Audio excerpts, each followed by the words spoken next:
e dar continuidade à exposição, hoje concentraremos a nossa atenção nos versos de 7 a 15.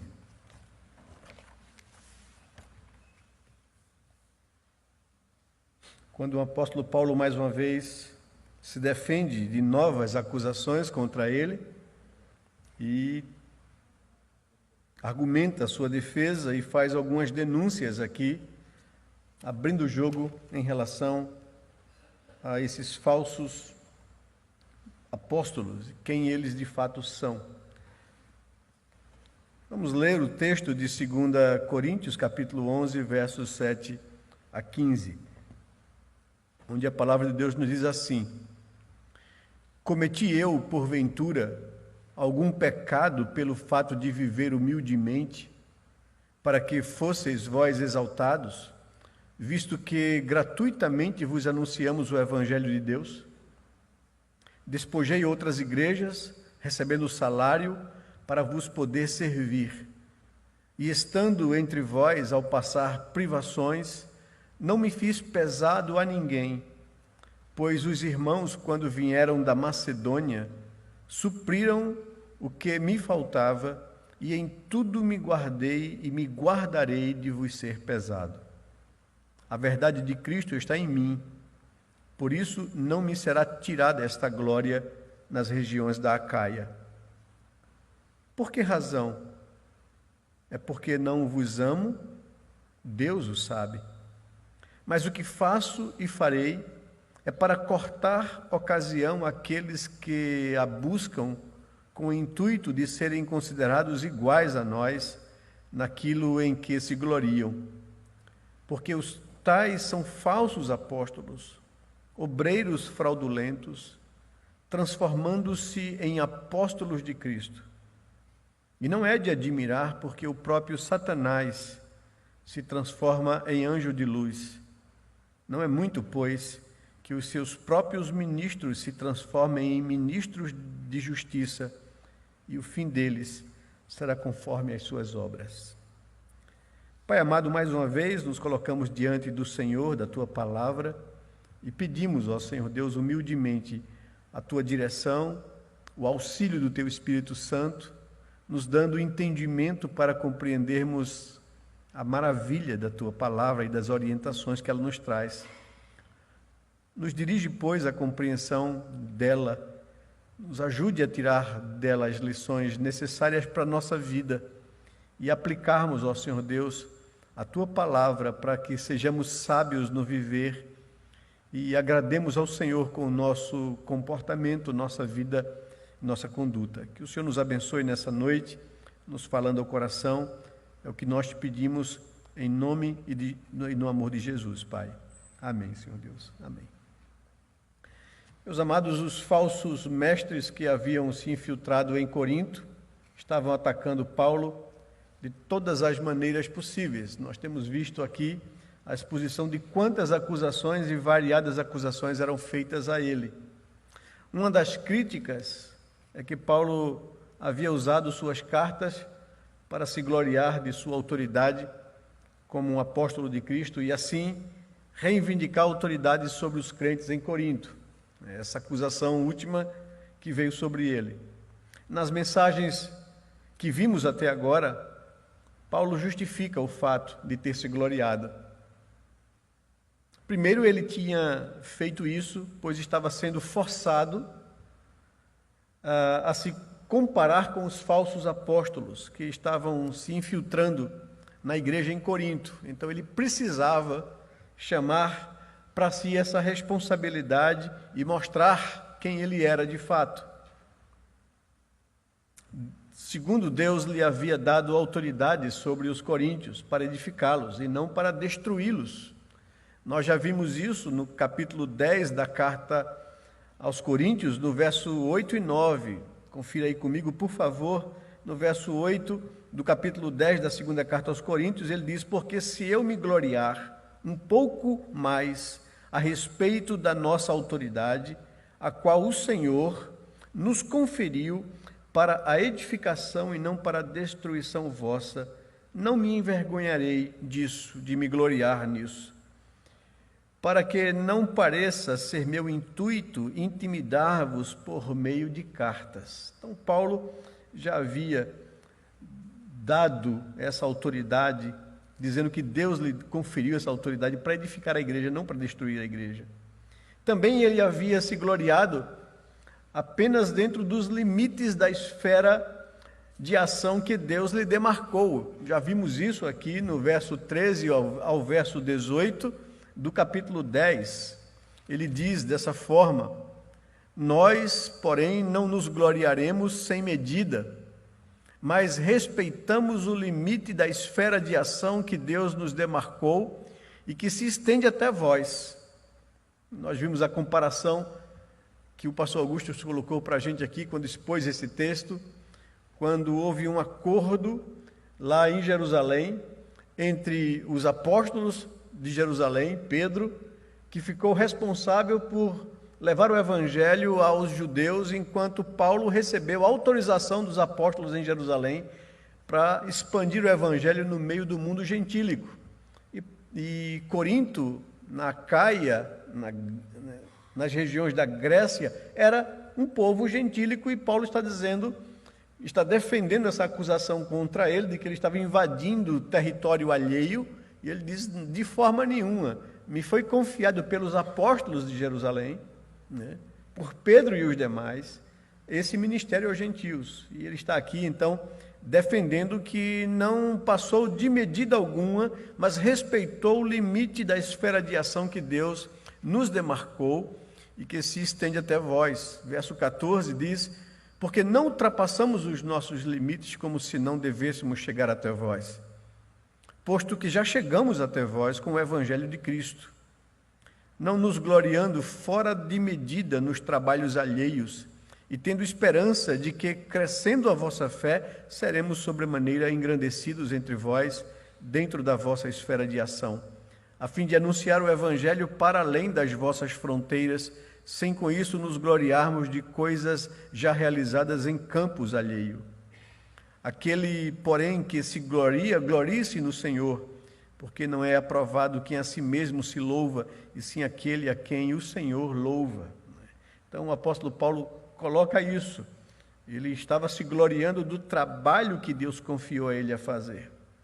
Ele também tinha zelo de Deus pela igreja, como um pai de uma virgem prometida em casamento ao noivo, que é Cristo. Vimos isso no verso 1 e 2 do capítulo 11, da última vez que estivemos aqui. Ele diz: quisera eu me suportasseis um pouco mais na minha loucura de gloriar-me, Suportai-me, pois, porque eu zelo por vós com zelo de Deus, visto que vos tenho preparado para vos apresentar como virgem pura a um só esposo, que é Cristo. Então, o zelo de um pai cuidar da filha desposada ou prometida a um noivo, assim diz Paulo, é o meu zelo por vocês. Vocês são noiva de Cristo Jesus. Vocês foram comprados com um preço muito alto, e Ele me confiou o cuidado da igreja até que Ele venha. Numa outra carta escrita aos Efésios, Paulo diz que esse é o trabalho, do amigo do noivo, ou aqui do pai da noiva, de apresentar essa noiva no dia das bodas, quando o Senhor vier buscá-las, sem ruga, sem mancha ou sem defeito algum.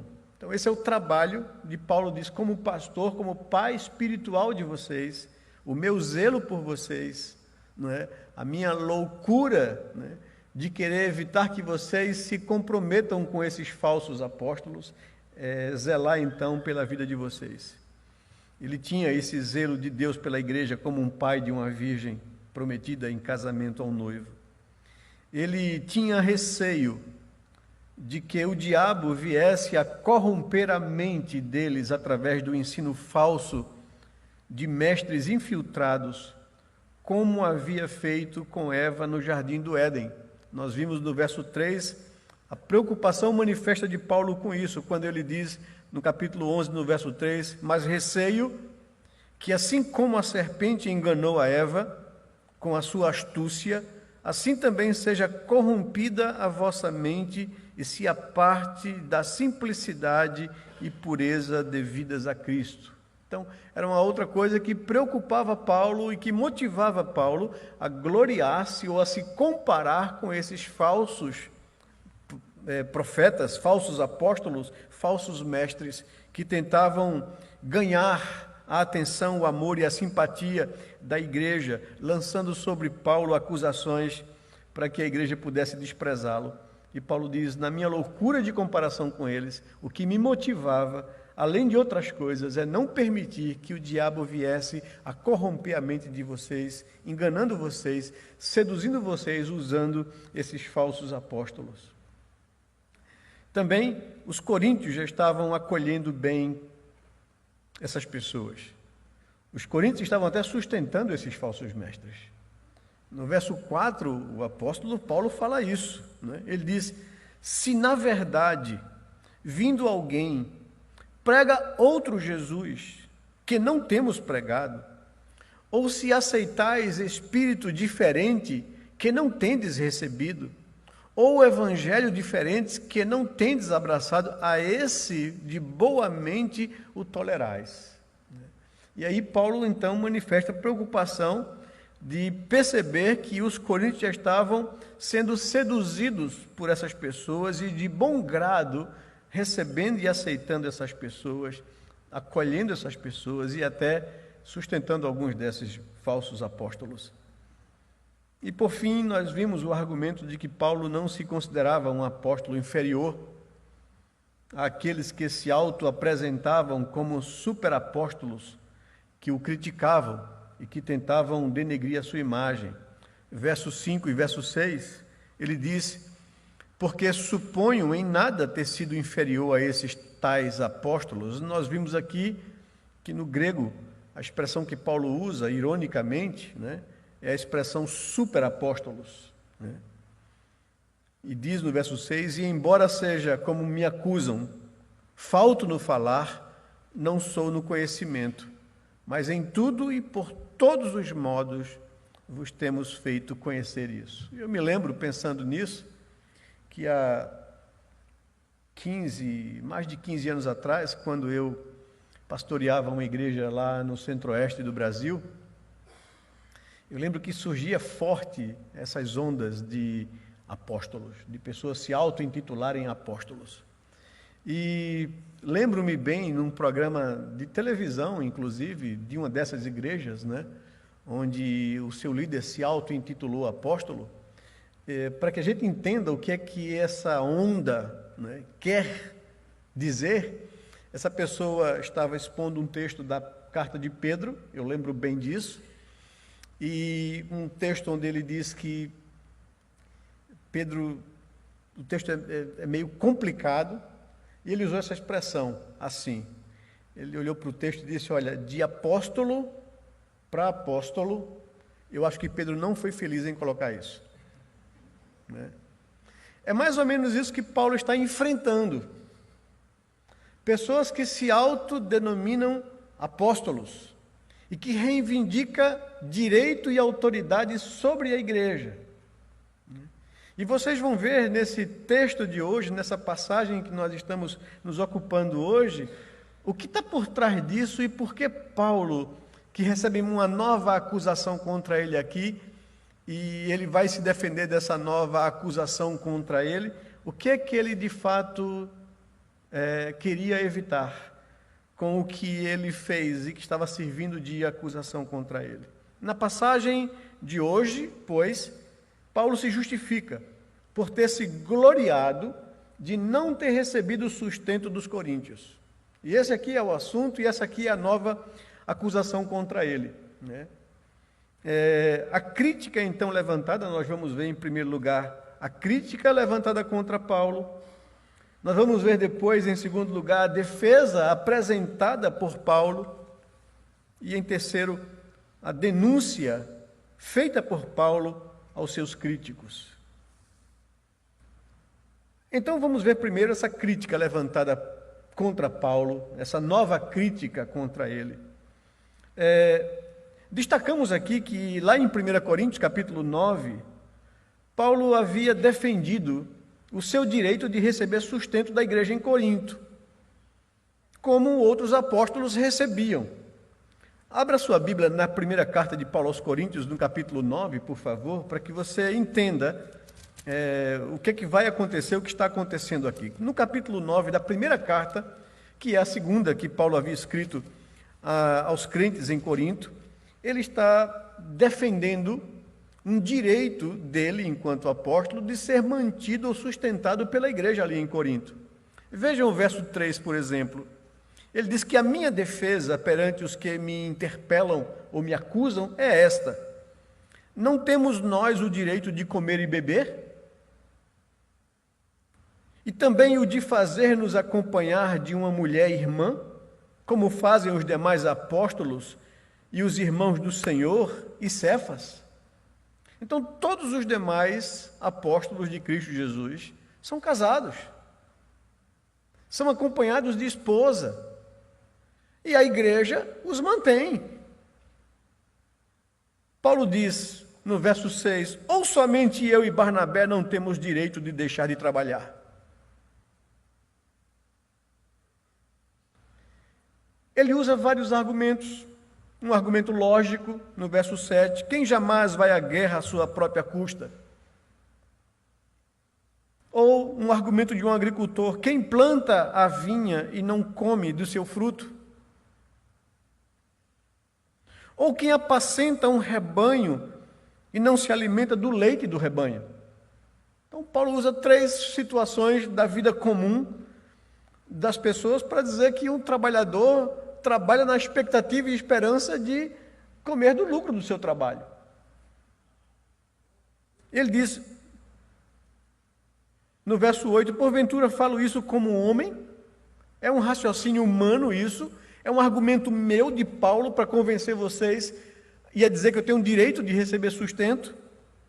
Ou não diz também a lei de Deus? Não é um mandamento já colocado na palavra? E aí ele usa o argumento bíblico, vai ao Antigo Testamento e diz no verso 9, porque na lei de Moisés está escrito, não atarás a boca ao boi quando pisa o grão. Então você não pode colocar uma focinheira no boi quando ele está trabalhando, pisando o grão, porque ele precisa se alimentar para poder trabalhar de forma saudável. Está escrito na lei de Moisés. E ele aplica isso. Acaso é com bois que Deus se preocupa?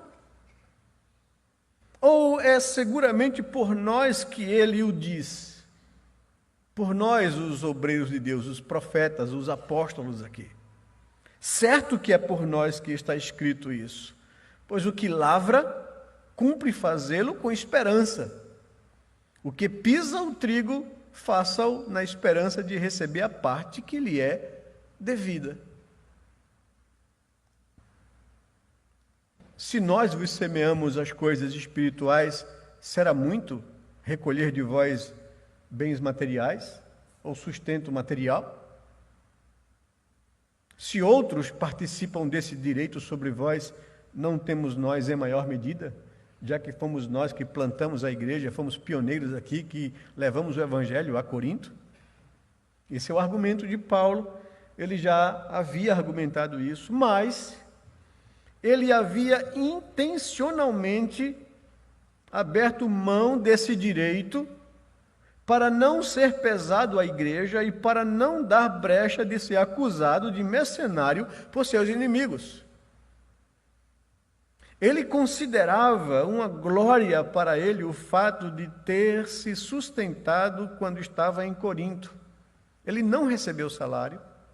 Por uma decisão dele, ele diz, olha, nós temos o direito disso, como todos os demais apóstolos têm, mas nós não usamos desse direito. E ninguém vai me roubar essa glória. E era por causa disso que Paulo estava sendo agora acusado, essa nova acusação, de ser orgulhoso, de não amar os coríntios porque não quis receber deles sustento. Agora Paulo vai se defender dessa nova acusação contra ele. Ele considerava uma glória como eu falei, para ele o fato de ter se sustentado quando estava em Corinto e não ter explorado financeiramente a igreja. Veja, volte os olhos para a primeira carta, no capítulo 9 ainda, né, versos 12, né? Se outros participam desse direito sobre vós, não temos nós em maior medida? Entretanto, não usamos desse direito, antes suportamos tudo para não criarmos qualquer obstáculo ao Evangelho de Cristo. Não sabeis vós que os que prestam, e aqui usa mais um argumento veterotestamentário, não sabeis vós que os que prestam serviços sagrados do próprio templo se alimentam? E quem serve do altar tira o seu sustento. Aí Paulo está trazendo à memória quando Deus colocou o seu povo na terra prometida, na terra de Canaã. Das 12 tribos, Deus distribuiu terra a 11 tribos. E a tribo de Levi, Deus separou essa tribo e disse: ela não vai herdar terra, ela não vai trabalhar a terra, ela não vai se dedicar à agricultura, à pecuária, à criação, ela vai se dedicar à religião. E ela vai cuidar da religião, para que a nação de Israel se mantenha em temor a Deus e não se desvie o coração do Senhor. Então a tribo de Levi não recebeu herança e se dedicou exclusivamente ao culto, ao templo, aos sacrifícios da lei cerimonial. Lá faziam os sacrifícios diários para perdão do pecado do povo. Dedicavam-se exclusivamente a isso. Os levitas e os sacerdotes saíam dessa linhagem ou dessa tribo de Levi. E por que não receberam sustento? Por que não receberam herança para cultivar? Deus estabeleceu que as outras 11 tribos deveriam separar a 10ª parte da sua plantação, da sua criação e trazer a casa do Senhor para que houvesse mantimento na sua casa, e esses dízimos serviriam para sustento dos levitas. É daí que surge na lei o sistema dizimal, né? Ele já existia antes, claro, desde Melquisedeque, né? Ainda antes da lei, muito tempo antes da lei, mas ali Deus estabelece isso como padrão para o sustento. E Paulo está usando esse argumento aqui quando fala aos coríntios. Não sabeis, verso 13, não sabeis vós que os que prestam serviços sagrados do próprio templo se alimentam, e quem serve ao altar, do altar tira o seu sustento? Assim ordenou também o Senhor aos que pregam o Evangelho, que vivam do Evangelho. Eu, porém, não me tenho servido de nenhuma dessas coisas, e não escrevo isso para que assim se faça comigo, porque melhor me fora morrer antes que alguém me anule esta glória. Se anuncio o Evangelho, não tenho do que me gloriar, pois sobre mim pesa essa obrigação, porque ai de mim se não pregar o Evangelho. Se o faço de livre vontade, espontaneamente, tenho galardão, terei recompensa. Mas se faço constrangido ou obrigado, é então a responsabilidade de dispenseiro que me está confiada. Nesse caso, qual é o meu galardão? É que, evangelizando, proponha de graça o Evangelho para não me valer do direito que ele me dá. Então, Paulo abriu mão desse direito, mesmo conscientizando aos coríntios de que ele tinha esse direito. É exatamente esse contexto aqui, essa situação específica, que é usada agora contra Paulo pelos seus críticos, por aqueles a quem ele chama de falsos apóstolos. Agora, seus críticos diziam que Paulo havia menosprezado os coríntios e desprezado as ofertas deles por se sentir superior. Essa era a acusação. Ele não acha digno o dinheiro de vocês, o sustento de vocês. Ele se acha superior a vocês. Era essa a tentativa de colocar os coríntios contra o apóstolo Paulo. E agora vem então a defesa apresentada por Paulo, que parte do verso 7 ao verso 12. Quais os argumentos que ele apresenta para não ter recebido dinheiro dos coríntios e ter se gloriado disso? Né? Porque era uma coisa que ele dizia, eu prefiro morrer do que alguém tire essa glória, de bater no peito e dizer, eu não recebi salário de vocês. Por que ele fez isso? E aqui ele apresenta a sua defesa aos crentes em Corinto. Primeiro, ele não quis receber sustento da igreja de Corinto para não ser pesado financeiramente a eles. Verso 7 ao verso 11, ele gasta os argumentos mostrando essa razão aos crentes em Corinto. Ele diz, cometi eu, porventura, algum pecado pelo fato de viver humildemente, para que vocês fossem exaltados, visto que, sem pesar, gratuitamente vos anunciei o Evangelho de Deus? Cometi pecado por isso? Despojei outras igrejas para vos poder servir, recebendo delas salário. E aqui Paulo diz que recebeu de outras igrejas sustento para poder servir aos coríntios. E estando entre vós, ao passar privações, não me fiz pesado a ninguém, pois os irmãos, quando vieram da Macedônia, supriram o que me faltava, e em tudo me guardei e me guardarei de vos ser pesados. A verdade de Cristo está em mim, por isso não me será tirada esta glória nas regiões da Acaia.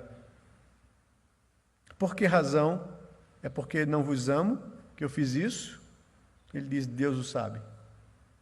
Deus o sabe, o quanto eu amo vocês. E pela segunda vez na carta, Paulo chama Deus para ser testemunha dos sentimentos dele aqui em relação ao amor que ele tinha pelos coríntios. Ao observarmos essa defesa de Paulo, queremos destacar algumas coisas aqui, para ficar claro em nossa mente. Ele viveu humildemente durante sua estadia em Corinto. O que isso quer dizer? É que ele viveu em aperto, limitado financeiramente, né? Passou por privações. É isso que ele está afirmando aqui. E anunciou o Evangelho gratuitamente, ou seja, sem receber nenhum sustento por isso. Eu não fui pesado, eu não quis isso, eu passei aperto, mas eu não fui pesado a vocês e apresentei o Evangelho sem receber sustento para isso. Qual o pecado disso? Pergunta Paulo. Do que me acusam nisso? Onde eu peco por tomar essa decisão voluntária da minha parte? Seu sustento veio de outras igrejas. É a segunda coisa que o texto nos afirma aqui, no verso 8. Despojei outras igrejas para vos poder servir, recebendo delas o salário. E Paulo aqui é um pouco irônico. Ele está sendo irônico ao colocar isso, quando usa a expressão despojar, que significaria explorar ou roubar. Então eu explorei outras igrejas para não explorar vocês, é isso? É disso que me acusam? Não é? E ele está usando isso como ironia. Será que pelo fato de eu ter sido sustentado pelas igrejas da Macedônia, enquanto eu estive com vocês, e eu tive salário, eu tive sustento, mas não de vocês, mas das igrejas da Macedônia. Então, será que eu explorei essas igrejas lá, ou roubei essas igrejas lá, para não explorar vocês? É disso que me acusam, então? Esse é o argumento que Paulo aqui está usando, né? De ironia, quando se utiliza da palavra despojar. O seu alvo, diz ele, é servir a igreja em Corinto, é não ser pesado a vocês. Ele passou privações quando estava lá, ou quando aqueles recursos que lhe foram enviados da Macedônia acabaram. Ele disse, eu passei privações. O verso 9, né, diz que, e estando entre vós, ao passar privações, não me fiz pesado a ninguém. Essa é a sua afirmação, ou seja, eu não só vivi humildemente, Eu não só não recebi sustento enquanto estava aqui pregando o evangelho a vocês, mas eu passei dificuldades, eu passei apertos, eu passei privações. Mesmo assim, não pedi dinheiro a ninguém. Foram os crentes da Macedônia que o sustentaram com ofertas, enquanto ele passou essas dificuldades. Foram os crentes da Macedônia que, ao tomar conhecimento que Paulo estava passando privações, lhe enviaram uma oferta. Você pode encontrar isso lendo o capítulo 4 da carta aos Filipenses. Eu te convido a fazer isso. Vamos para lá, Filipenses capítulo 4, versos 14 em diante. Aqui, a carta de Paulo aos Filipenses é uma carta de gratidão. Aqui, pela terceira vez, a igreja em Filipos, ao tomar conhecimento da situação de privação de Paulo, envia para ele uma oferta, e não somente uma oferta, envia para ele o seu pastor para auxiliar Paulo nas suas prisões e nas dificuldades que ele passava. E Paulo então escreve essa carta para agradecer a igreja de Filipos por mais uma vez ter renovado para com ele o favor deles. E verso 10, vamos pegar do verso 10 aqui, do capítulo 4, ele diz: eu alegrei-me sobremaneira no Senhor, porque agora, uma vez mais, renovastes a meu favor o vosso cuidado, o qual também já tinhais antes, mas vos faltava a oportunidade. Digo isto não por causa da pobreza, porque aprendi a viver contente em toda e qualquer situação.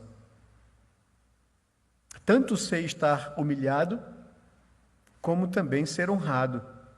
De tudo e em todas as circunstâncias já tenho experiência, tanto de fartura como de fome, assim de abundância como de escassez. Tudo posso naquele que me fortalece. Todavia, fizeste bem associando-vos na minha tribulação. E sabeis também vós, ó Filipenses, que no início do Evangelho, quando parti da Macedônia, nenhuma igreja se associou comigo no tocante a dar e receber, senão unicamente vós outros.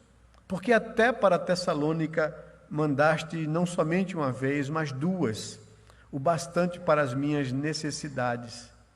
Não que eu procure o donativo, mas o que realmente me interessa é o fruto que aumente o vosso crédito. Recebi tudo e tenho abundância. Estou suprido, desde que Epafrodito me passou às mãos o que me veio da vossa parte como aroma suave, como sacrifício aceitável e aprazível a Deus. Veja a gratidão de Paulo a uma igreja consciente, uma igreja que se compromete com ele no trabalho de Deus, no sustento do Senhor. Abra também em Atos capítulo 18, por favor, para que você possa construir bem direitinho essa consciência. Atos capítulo 18, verso 5. Ele se refere a essa, mais uma vez, a Macedônia, aos crentes lá da Macedônia, que mandaram para ele sustento quando ele estava em Corinto. Quando Silas e Timóteo desceram da Macedônia, Paulo se entregou totalmente à palavra, à pregação da palavra, testemunhando aos judeus que o Cristo é Jesus. O que ele quer dizer com isso aqui é que antes de chegar a Epafrodito, ele teve que se debruçar em trabalhar para fazer tendas, para poder vendê-las e ter seu sustento. Mas quando eles chegaram da Macedônia, Paulo pôde agora, suprido financeiramente, se entregar completamente e totalmente à pregação do Evangelho e à plantação da igreja em Corinto. É disso que ele está falando, não é? Aqui, e são esses crentes que na hora da privação tomaram conhecimento das dificuldades de Paulo e enviaram para ele sustento. E Paulo diz, eu fiquei quietinho, calado, passei apertos e privações e não pedi dinheiro a ninguém, não coloquei sobre vocês nenhum peso. Seu alvo, não ser pesado, nem antes e nem agora. Desde o começo, eu não fui pesado a vocês. Quando a gente estuda o livro de Atos, a gente percebe que Paulo passou pelo menos 2 anos em Corinto, plantando a igreja. E durante esses 2 anos, ele não recebeu sustento da igreja em Corinto. Recebeu da igreja da Macedônia, passou alguns apertos, mandaram mais recursos e ele se manteve. Vimos também aqui que ele diz que dessa glória ele não abriria mão. Verso 10 e verso 11 aqui, do capítulo 11 de Corinto. Ele diz: a verdade de Cristo está em mim. Por isso não me será tirada esta glória nas regiões da Acaia. Acaia é a região onde Corinto é a cidade capital e principal. Por que razão eu fiz isso? Diz o verso 11. É porque não vos amo? É essa acusação que fazem de mim? Eu menosprezo vocês e me acho superior, não querendo receber o salário ou o sustento que vocês querem me dar? Não. Não é porque eu não os amo. Não é que eu estou desprezando vocês, nem a oferta de vocês. E aqui a gente vai ver a real razão porque Paulo abre mão disso. Além de não querer ser pesado, tinha um outro motivo que faz com que Paulo se glorie disso. A razão de Paulo não ter aceito essas ofertas não era porque não os amava, como os falsos mestres diziam. Os críticos de Paulo queriam transformar em pecado aquilo que para Paulo era uma glória. Por que eles faziam isso? Por que eles estavam distorcendo isso? Qual a intenção deles? E aí é onde é que Paulo, é claro, ele havia se gloriado em não ter recebido o salário de Corinto para cortar oportunidade dos falsos mestres receberem dinheiro deles. A lógica aqui de Paulo era essa. Os coríntios pensariam, quando essas pessoas quisessem sustento e dinheiro dos coríntios, quando esses falsos apóstolos quisessem isso, os coríntios iriam pensar: se Paulo não recebeu, que foi o apóstolo plantador, por que vocês exigem de nós sustento? Então, a intenção de Paulo era essa: não dar oportunidade para que esses que chegaram falsamente, que criticavam e que estavam tentando distorcer essa verdade, pudessem ter da igreja sustento. E Paulo abriu mão disso, que era um direito meu, para não dar a essas pessoas a oportunidade de explorar vocês. Verso 12. Mas o que faço e farei é para cortar ocasião àqueles que a buscam com o intuito de serem considerados iguais a nós naquilo em que se gloriam. E aqui Paulo passa a fazer uma acusação aqui clara. Após receber essa nova crítica levantada contra ele, após apresentar a sua defesa aos coríntios, agora Paulo denuncia os seus críticos. Ele faz essa denúncia clara, ele abre o jogo, ele dá nome aos bois, né? Ele deixa claras as motivações dessas pessoas e a razão pela qual ele não quis usar mão do seu direito. Ele havia dito que havia se gloriado de não ter recebido dinheiro para não dar ocasião aos falsos apóstolos que estavam querendo receber dinheiro dos coríntios. O verso 12 ele é claro nisso. Essa postura radical de Paulo se deu por ele saber com quem estava lidando. Muitas vezes a igreja, eu digo assim, as ovelhas, né, não percebem a chegada do lobo. Essa é uma tarefa do pastor de ovelhas, que geralmente, no que a Bíblia nos apresenta, nos quadros, né, da cultura do Antigo e do Novo Testamento, uma cultura agrônoma, pecuarista, onde havia muitos pastores e muitos rebanhos de ovelhas, eles levavam as ovelhas, como Davi muito bem coloca no Salmo 23, para pastos verdejantes, para águas tranquilas, sobem no lugar mais alto e ficam de lá observando as ovelhas no pasto e observando os predadores, se aproximam do rebanho, para com seu cajado defender o rebanho da aproximação desses predadores. O pastor, a mesma palavra que aparece no Novo Testamento para bispos, aquele que olha por sobre o rebanho, aquele que tem essa responsabilidade de cuidar do rebanho, de perceber os perigos e de livrar as ovelhas dos perigos. Mas as ovelhas às vezes não percebem os perigos. E aí está a responsabilidade do pastor, e que Paulo está se colocando como esse.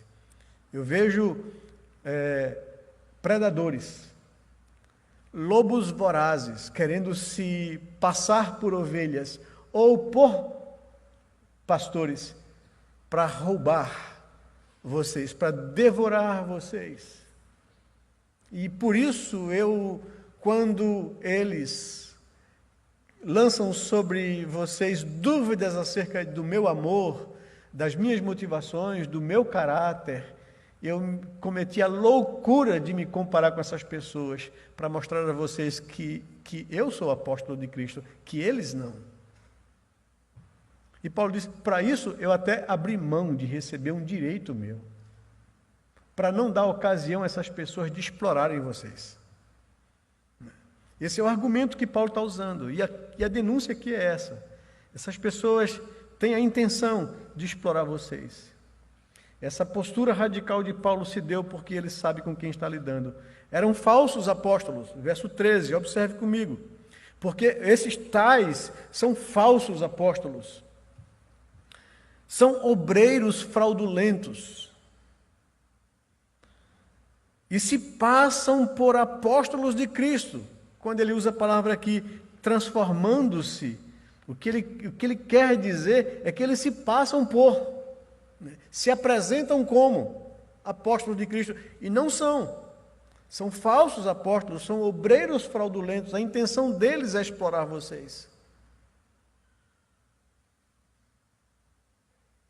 3, então, adjetivos que Paulo acusa, denuncia essas pessoas: falsos apóstolos, obreiros fraudulentos e pessoas que se passam por apóstolos de Cristo. Isso não era nenhuma surpresa para Paulo. No verso 14 e no verso 15, ele expõe que isso para ele era esperado, não é surpresa. Ele já havia antes mencionado que o diabo é que estava querendo corromper as mentes dos crentes ali em Corinto, verso 3 do capítulo 11. Nós já vimos isso na semana passada. Diz lá o verso 3, mas eu receio que assim como a serpente enganou a Eva, com a sua astúcia, assim também seja corrompida a vossa mente e vocês se apartem da simplicidade do Evangelho e da pureza que é devida a Cristo. E Paulo faz essa referência ao Éden, à queda. Da mesma forma que Satanás, se passando pela serpente, de forma astuciosa, corrompeu a mente dos nossos primeiros pais, levando eles à desobediência e à condenação. Receio que Satanás também possa fazer a mesma coisa, pervertendo a mente de vocês. Paulo sabia o que estava por trás de tudo aquilo, e ele então faz essa acusação. Agora ele expõe quem eram os instrumentos do diabo para seduzir e perverter a fé da igreja.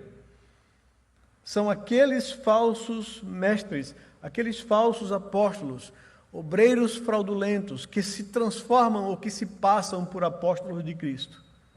São instrumentos do diabo para perverter a fé a vocês. Assim como Satanás se transformou na serpente no Éden e perverteu a fé dos nossos primeiros pais, assim também Satanás usa esses instrumentos que se passam por apóstolos de Cristo para perverter a fé de vocês. A estratégia de Satanás, Paulo aqui manifesta no verso 14. Ele diz, e não é de admirar isso não me causa surpresa, não é? Isso para mim não é novidade, porque o próprio Satanás se passa por anjo de luz, se transforma em anjo de luz. Vejam, Lúcifer, Satanás não é um anjo de luz. Mas ele se passa por para seduzir as pessoas, para enganar as pessoas. Ele se apresenta como algo bom.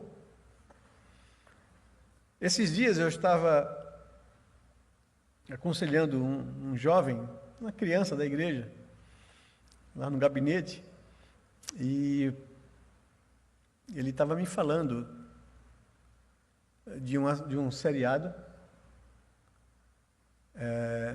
chamado Lúcifer. E eu disse, onde é que você ouviu falar isso? Não, é um blogueiro, um youtuber que fica estimulando crianças a assistirem. E no seriado, Lúcifer se apresenta como um homem muito bonito, inteligente, né? Esbelto e do bem. E para atingir um público também infantil. O apóstolo Paulo está dizendo, isso não me causa admiração. Essa sempre foi a estratégia de Satanás. Ele se transforma, ele se passa por um anjo de luz.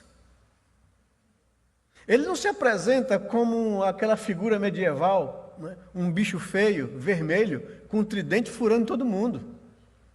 Ele se apresenta de forma sedutora, astuciosa, como um anjo de luz. Essa é a estratégia de Satanás.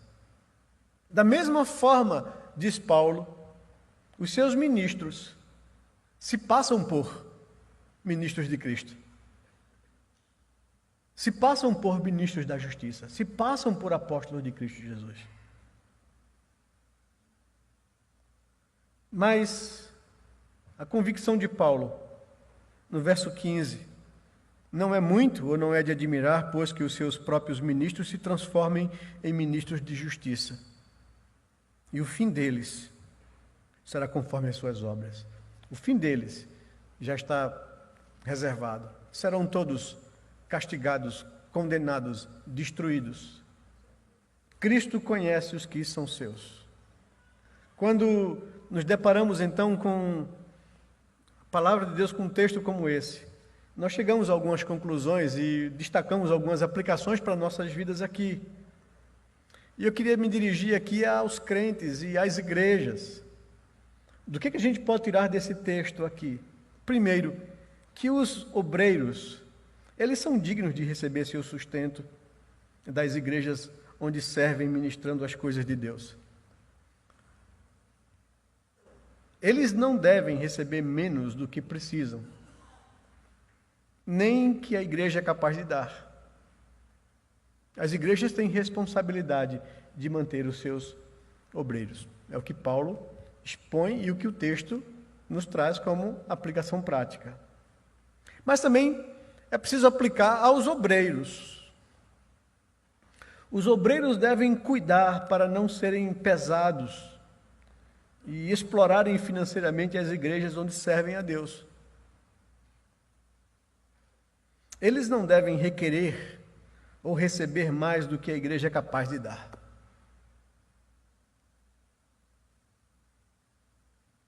A Bíblia nos diz que o trabalhador é digno do seu salário.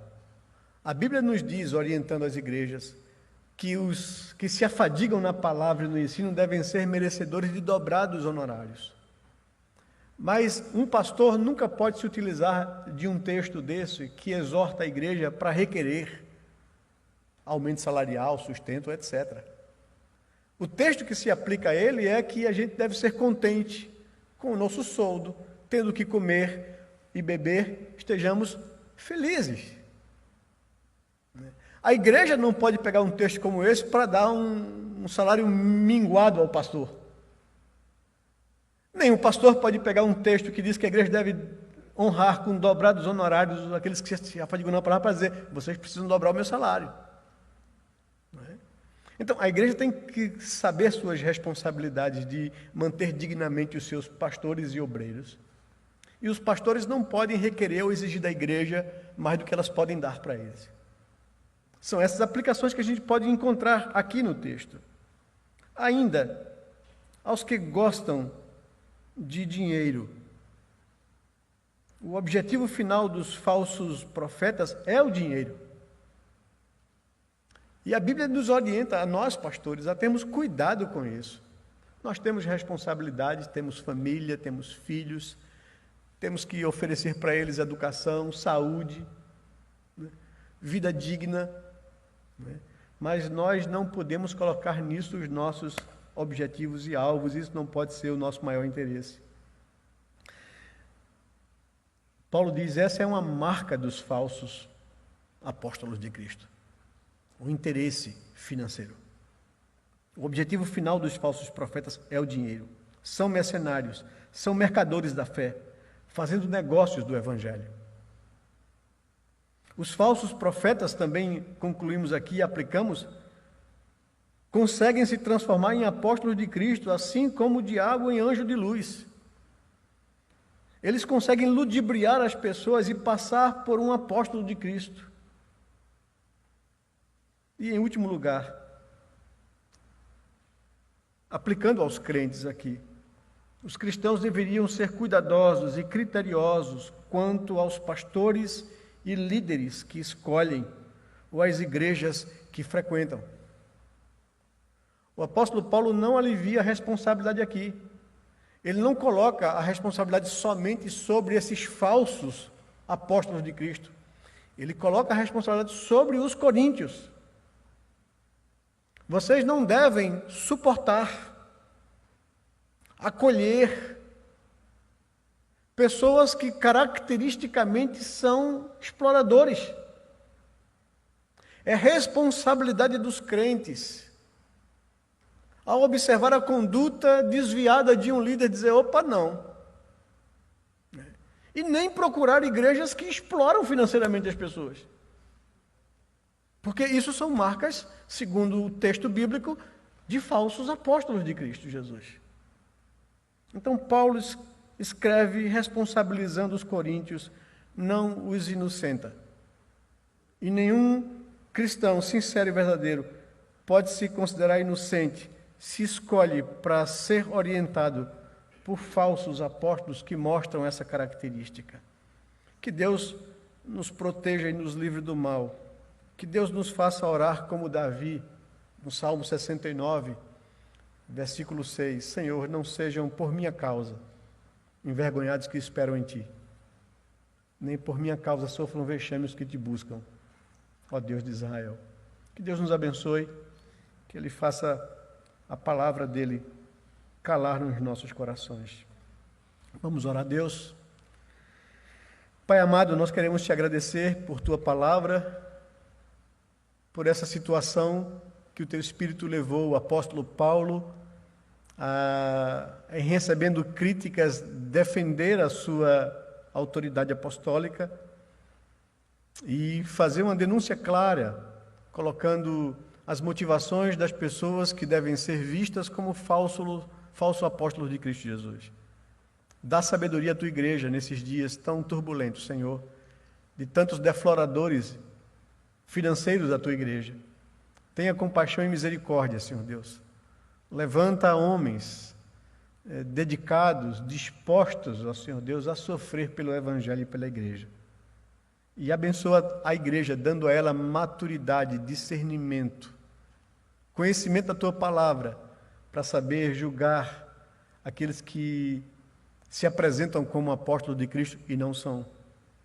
Livra a Tua igreja das ações malignas, de tentar corromper as mentes e o coração dos crentes. Guarda, Senhor Deus, a igreja que é Tua, e nós agradecemos ao Senhor por Tua promessa de que as portas do inferno não prevalecerão contra a Tua igreja, porque ela está fundada em Cristo Jesus. Louvado seja o Teu nome. Aquele que começou a boa obra em nós, há de completá-la até o dia de Cristo. Louvado seja o Teu nome por isso, Pai. Ajuda-nos a viver de forma tal que o Senhor tenha prazer nas nossas vidas. É em nome de Cristo Jesus que nós oramos a Ti. Amém, Pai amado. Amém, Senhor.